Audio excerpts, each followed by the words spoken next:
Angry Birds used to be one of those things that almost everybody knew. Even if you weren't some huge fan of the games, then you probably had at least played them at some point, or you probably at least had knowledge of who Red and Chuck were. And yet, the current state of Angry Birds has never felt more strange than it does right now. Because this used to be a simple, fun game about launching birds at pigs, but now when people talk about Angry Birds, half the conversation is about missing games, weird business choices, AI choices, and Rovio somehow making fans mad over and over again. Now, the reason people still care about Angry Birds is because the old stuff was actually pretty good. The original game was simple, but that was the whole point of it. It was easy to understand, but still fun to replay. And it wasn't just the game either. Angry Birds had plushies, cartoons, random merch, YouTube videos, and eventually even 2 movies with a 3rd that's coming soon. Now granted, that one doesn't look any good, but that's a whole nother discussion. For a lot of people, Angry Birds wasn't just a phone game, it was a part of their childhood. I remember the old games being fun enough that they made me actually care about the characters. And that's really rare for a mobile game if you ask me. Most mobile games just come and go, but Angry Birds had enough personality that people got attached to it. That's why people still talk about the Angry Birds tunes, the plush videos, and the old apps that they've taken off the App Store. The old Angry Birds had an identity. It actually had its own personality.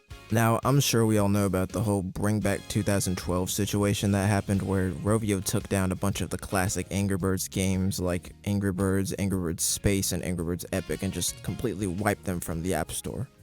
Sure, they had reasons saying that the old games were too hard to support on newer devices and they would have to update them.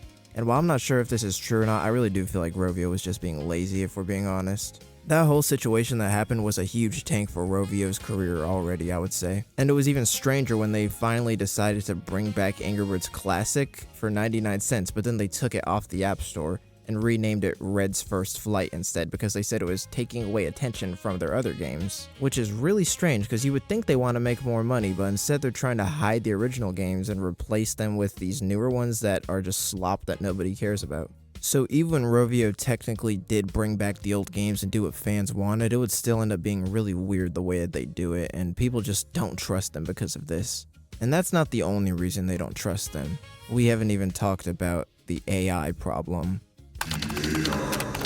This is where a lot of fans got even more annoyed. People have called out Rovio multiple times for things that look AI generated or using AI in ways that felt lazy for a franchise this big. And the reason that bothers people is pretty simple. Angry Birds is an art-driven franchise. The designs matter, the expressions matter that the birds make when they're animated, like in the Angry Birds tunes. The way the birds' bodies move even matters. That's a big part of the charm. So when fans see Angry Birds content